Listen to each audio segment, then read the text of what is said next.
तो आइए सुनते हैं मुंशी प्रेमचंद की कहानियों का संग्रह मानसरोवर भाग 4 की और एक कहानी जिसका नाम है सदगति। दुखी चमार द्वार पर झाड़ू लगा रहा था और उसकी पत्नी झुरिया घर को गोबर से लीप रही थी।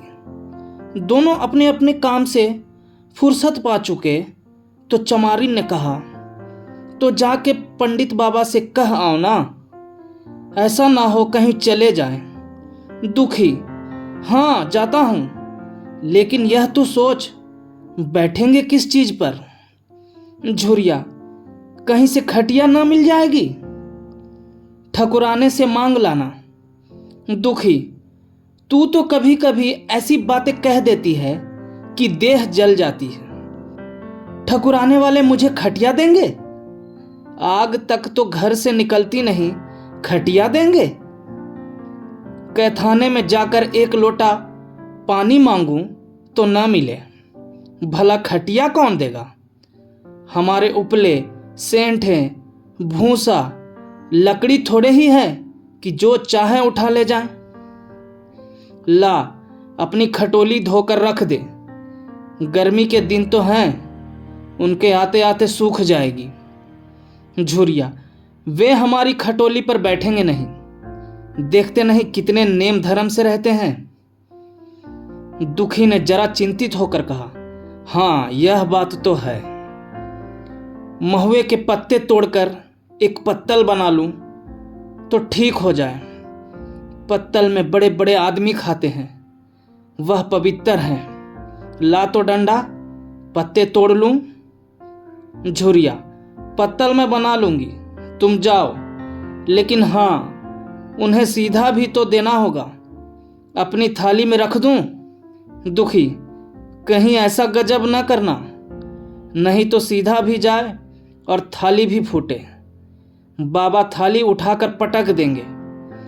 उनको बड़ी जल्दी विरोध चढ़ आता है, क्रोध में पंडिताइन तक को छोड़ते नहीं। लड़के को ऐसा पीटा कि आज तक टूटा हाथ लिए फिरता है। झूरी, गोंड की लड़की को लेकर शाह की दुकान से सब चीजें ले आना, सीधा भरपूर हो। सेर भर आटा, आधा सेर चावल, पाव भर दाल, आधा पाव घी, नून, हल्दी और पत्तल में एक किनारे 4 आने पैसे रख देना। गोंड की लड़की ना मिले तो भुर्जिन के हाथ पैर जोड़कर ले जाना। तू कुछ मत छूना, नहीं गजब हो जाएगा। इन बातों की ताकीद करके दुखी ने लकड़ी उठाई और घास का एक बड़ा सा गट्ठा लेकर पंडित जी से अर्ज करने चला। खाली हाथ बाबा जी की सेवा में कैसे जाता? नजराने के लिए उसके पास घास के सिवाय और क्या था? उसे खाली देखकर तो बाबा दूर ही से दुत्कारते। पंडित घीसाराम ईश्वर के परम भक्त थे। नींद खुलते ही ईशोपासन में लग जाते, मुंह हाथ धोते, 8 बजते, तब असली पूजा शुरू होती, जिसका पहला भाग भंग की तैयारी थी। उसके बाद आधा घंटे तक चंदन रगड़ते, फिर आईने के सामने एक तिनके से माथे पर तिलक लगाते। चंदन की 2 रेखाओं के बीच में लाल रोरी की बिंदी होती थी। फिर छाती पर, बाहों पर चंदन की गोल गोल मुद्रिकाएं बनाते।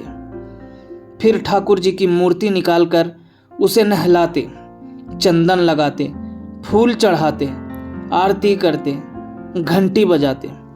10 बजते बजते वह पूजन से उठते और भंग छान कर बाहर आते। तब तक 2-4 जजमान द्वार पर आ जाते। ईशोपासन का तत्काल फल मिल जाता। वही उनकी खेती थी। आज वह पूजन गृह से निकले तो देखा दुखी चमार घास का एक गट्ठा लिए बैठा है। दुखी उन्हें देखते ही उठ खड़ा हुआ और उन्हें साष्टांग दंडवत करके हाथ बांधकर खड़ा हो गया। यह तेजस्वी मूर्ति देखकर उसका हृदय श्रद्धा से परिपूर्ण हो गया। कितनी दिव्य मूर्ति थी! छोटा सा गोल मटोल आदमी, चिकना सिर, फूले गाल, ब्रह्म तेज से प्रदीप्त आंखें, रोरी और चंदन देवताओं की प्रतिभा प्रदान कर रही थी। दुखी को देखकर श्रीमुख से बोले, आज कैसे चला रे दुखिया? दुखी ने सिर झुकाकर कहा, बिटिया की सगाई कर रहा हूँ महाराज। कुछ साहित्य सगुन विचारना है, कब मर्जी होगी? घासी, आज मुझे छुट्टी नहीं। हाँ, सांझ तक आ जाऊंगा। दुखी, नहीं महाराज, जल्दी मर्जी हो जाए। सब सामान ठीक कराया हूँ। यह घास कहाँ रख दूँ? घासी, इस गाय के सामने डाल दे और जरा झाड़ू लेकर द्वार तो साफ कर दे। यह बैठक भी कई दिन से लिपी नहीं गई, उसे भी गोबर से लीप दे। तब तक मैं भोजन कर लूँ, फिर जरा आराम करके चलूँगा। हाँ, लकड़ी भी चीर देना। खलिहान में 4 खांची भूसा पड़ा है, उसे भी उठा लाना और भुसौली में रख देना। दुखी फौरन हुक्म की तामील करने लगा। द्वार पर झाड़ू लगाई, बैठक को गोबर से लीपा। तब 12 बज गए। पंडित जी भोजन करने चले गए। दुखी ने सुबह से कुछ नहीं खाया था, उसे भी जोर की भूख लगी, पर वहां खाने को क्या धरा था? घर यहां से मील भर था, वहां खाने चला जाए तो पंडित जी बिगड़ जाए। बेचारे ने भूख दवाई और लकड़ी फाड़ने लगा। लकड़ी की मोटी सी गांठ थी, जिस पर पहले कितने ही भक्तों ने अपना जोर आजमा लिया था। वह उसी दमखम के साथ लोहे से लोहा लेने के लिए तैयार थी। दुखी घास छीलकर बाजार ले जाता था। लकड़ी चीरने का उसे अभ्यास न था। घास उसके खुरपे के सामने सिर झुका देती थी। यहां कसकस कर कुल्हाड़ी का भरपूर हाथ लगाता, पर उस गांठ पर निशान तक न पड़ता था। कुल्हाड़ी उचट जाती। पसीने में तर था, हांफता था, थक कर बैठ जाता था, फिर उठता था। हाथ उठाए न उठते थे, पांव कांप रहे थे, कमर न सीधी होती थी। आंखों तले अंधेरा हो रहा था, सिर में चक्कर आ रहे थे, तितलियां उड़ रही थी, फिर भी अपना काम किए जाता था। अगर एक चिलम तंबाकू पीने को मिल जाती तो शायद कुछ ताकत आती। उसने सोचा, यहाँ चिलम और तंबाकू कहाँ मिलेगी? ब्राह्मणों का पूरा है।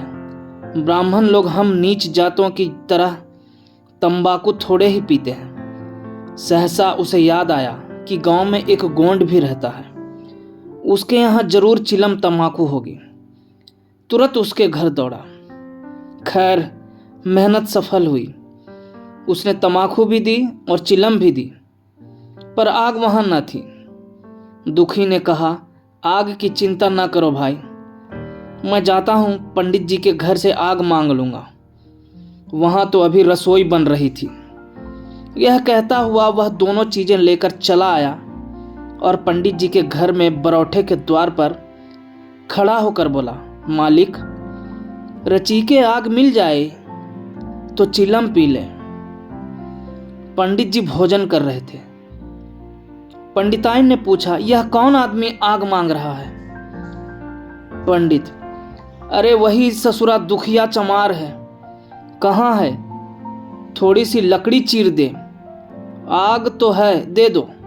पंडिताइन ने भवें चढ़ाकर कहा, तुम्हें तो जैसी पोथी पत्रों के फेर में धर्म करम किसी बात की सुधि ही नहीं रही। चमार हो, धोबी हो, पासी हो, मुंह उठाए घर में चला आए। हिंदू का घर न हुआ, कोई सराय हुई। कह दो दाढ़ी जार से चला जाए, नहीं तो इस लुआठे से मुंह झुलस दूंगी। आग मांगने चले हैं। पंडित जी ने उन्हें समझा कर कहा, भीतर आ गया तो क्या हुआ? तुम्हारी कोई चीज तो नहीं छुई? धरती पवित्र है, जरा सी आग दे क्यों नहीं देती? काम तो हमारा ही कर रहा है। कोई लोनिया यही लकड़ी फाड़ता तो कम से कम 4 आने लेता। पंडिताइन ने गरज कर कहा, वह घर में आया क्यों?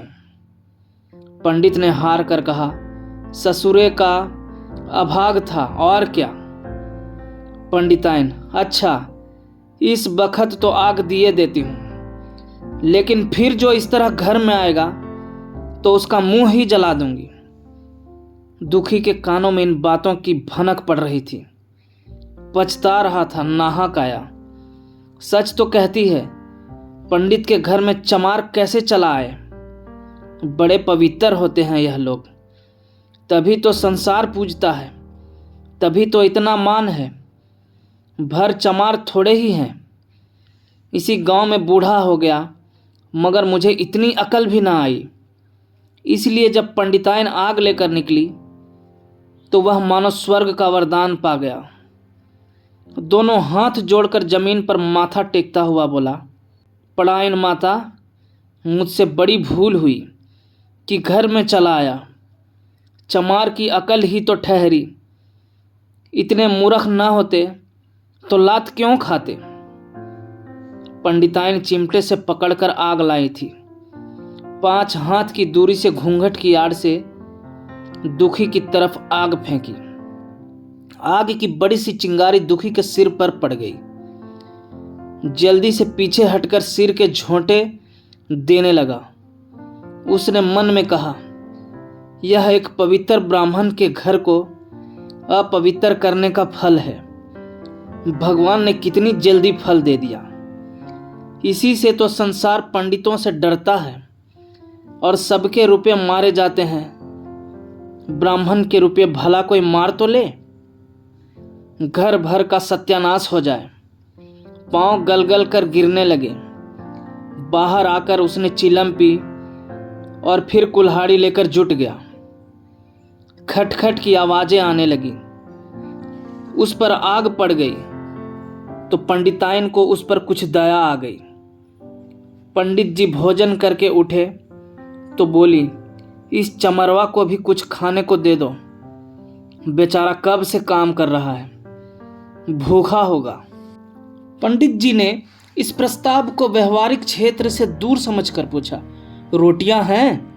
पंडिताइन, 2-4 बच जाएंगी। पंडित, 2-4 रोटियों में क्या होगा, चमार है, कम से कम शेर भर चढ़ा जाएगा। पंडिताइन कानों पर हाथ रखकर बोली, अरे बाप रे, शेर भर? तो फिर रहने दो।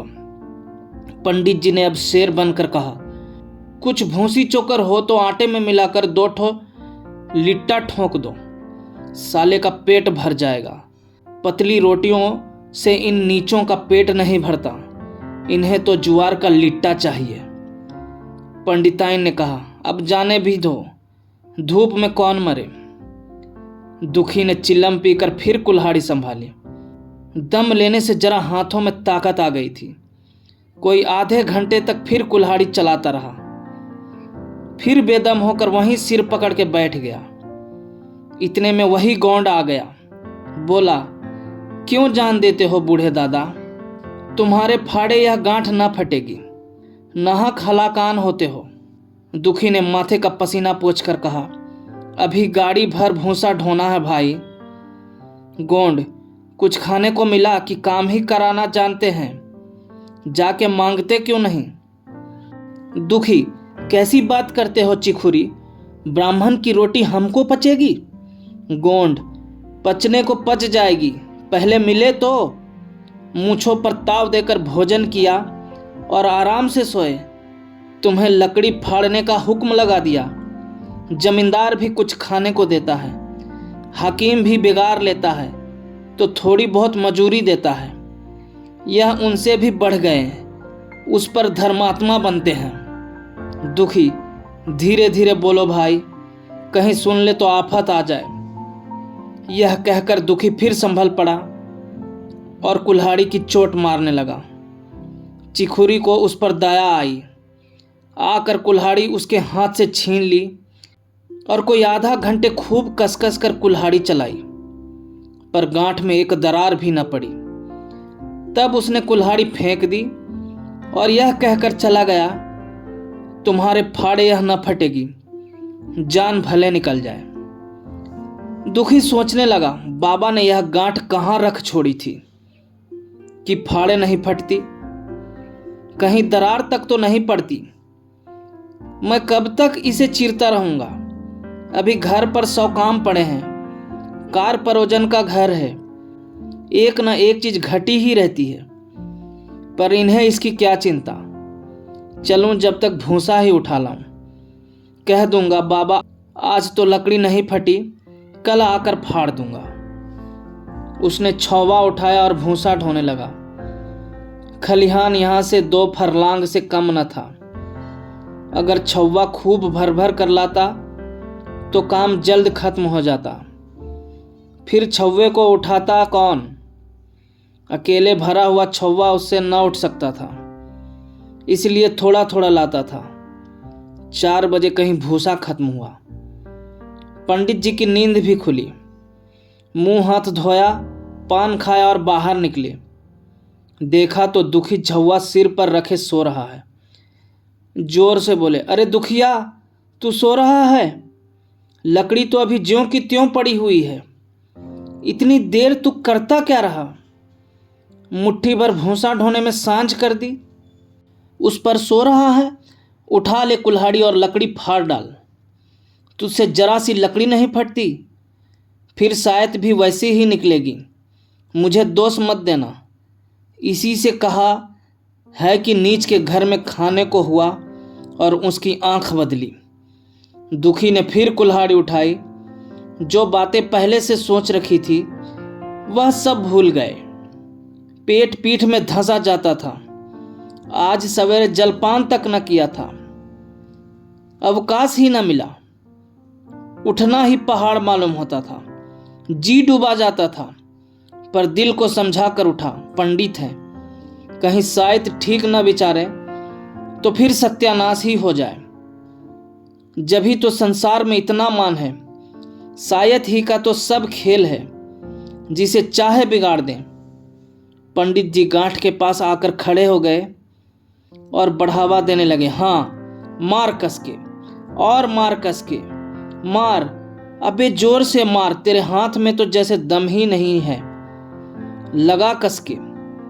खड़ा सोचने क्या लगता है? हाँ, बस फटा ही चाहती है, दे उसी दरार में। दुखी अपने होश में न था। न जाने कौन सी गुप्त शक्ति उसके हाथों को चला रही थी। वह थकान, भूख, कमजोरी सब मानो भाग गई। उसे अपने बाहुबल पर स्वयं आश्चर्य हो रहा था। एक एक चोट वज्र की तरह पड़ती थी। आधा घंटे तक वह इसी उन्माद की दशा में हाथ चलाता रहा, यहां तक कि लकड़ी बीच से फट गई और दुखी के हाथ से कुल्हाड़ी छूटकर गिर पड़ी। इसके हाथ वह भी चक्कर खाकर गिर पड़ा। भूखा प्यासा थका हुआ शरीर जवाब दे गया। पंडित जी ने पुकारा, उठ के 2-4 हाथ और लगा दे, पतली पतली चैलियां हो जाए। दुखी न उठा।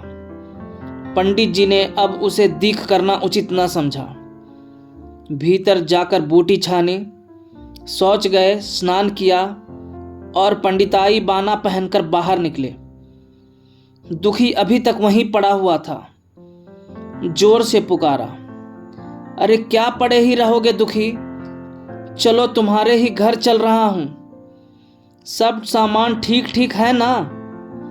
दुखी फिर भी ना उठा। अब पंडित जी को कुछ शंका हुई।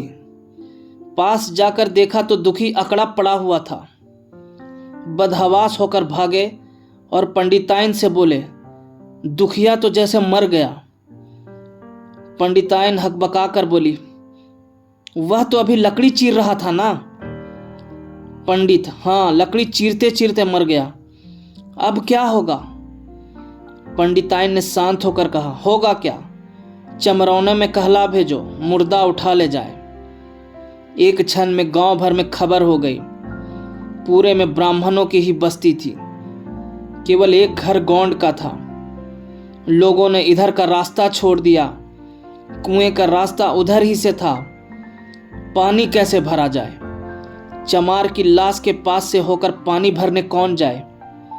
एक बुढ़िया ने पंडित जी से कहा, अब मुर्दा फेंकवाते क्यों नहीं? कोई गांव में पानी पिएगा या नहीं? इधर गौंड ने चमरौने में जाकर सबसे कह दिया, खबरदार मुर्दा उठाने मत जाना, अभी पुलिस की तहकीकात होगी। दिल लगी है कि एक गरीब की जान ले ली। पंडित जी होंगे तो अपने घर के होंगे, लाश उठाओगे तो तुम भी पकड़े जाओगे। इसके बाद ही पंडित जी पहुंचे, पर चमरौने का कोई आदमी लाश उठा लाने को तैयार न हुआ। हाँ, दुखी की स्त्री और कन्या दोनों हाय हाय करती वहां चली और पंडित जी के द्वार पर आकर सिर पीट पीट कर रोने लगी। उनके साथ 10-5 और चमारिनें थी। कोई रोती थी, कोई समझाती थी, पर चमार एक भी न था। पंडित जी ने चमारों को बहुत धमकाया, समझाया, मिन्नत की, पर चमारों के दल पर पुलिस का रोब छाया हुआ था। एक भी न मिनका। आखिर निराश होकर लौट आए। आधी रात तक रोना पीटना जारी रहा। देवताओं का सोना मुश्किल हो गया, पर लाश उठाने कोई चमार ना आया, और ब्राह्मण चमार की लाश कैसे उठाते? भला ऐसा किसी शास्त्र पुराण में लिखा है? कहीं कोई दिखा दे। पंडिताइन ने झुंझलाकर कहा। इन डाइनों ने तो खोपड़ी चाट डाली, सबों का गला भी नहीं पकता। पंडित ने कहा, रोने दो चुड़ैलों को, कब तक रोएंगी? जीता था तो कोई बात न पूछता था, मर गया तो कोलाहल मचाने के लिए सब की सब आ पहुंची। पंडिताइन, चमार का रोना मनहूस है। पंडित, हाँ, बहुत मनहूस। पंडिताइन, अभी से दुर्गंध उठने लगी। पंडित, चमार था ससुरा की नहीं, साध असाध किसी का विचार है इन सबों को? पंडिताइन, इन सबों को घिन भी नहीं लगती। पंडित, भ्रष्ट हैं सब। रात तो किसी तरह कटी, मगर सवेरे भी कोई चमार ना आया। चमारिनें भी रो पीट कर चली गई। दुर्गंध कुछ फैलने लगी। पंडित जी ने एक रस्सी निकाली, उसका फंदा बनाकर मुर्दे के पैर में डाला और फंदे को खींचकर कस दिया। अभी कुछ कुछ धुंधलका था। पंडित जी ने रस्सी पकड़कर लाश को घसीटना शुरू किया और गांव के बाहर घसीट ले गए। वहां से आकर तुरंत स्नान किया, दुर्गा पाठ पढ़ा और घर में गंगा जल छिड़का। उधर दुखी की लाश को खेत में गीदड़ और गिद्ध, कुत्ते और कौवे नोच रहे थे। यही जीवन पर्यंत की भक्ति, सेवा और निष्ठा का पुरस्कार था। धन्यवाद।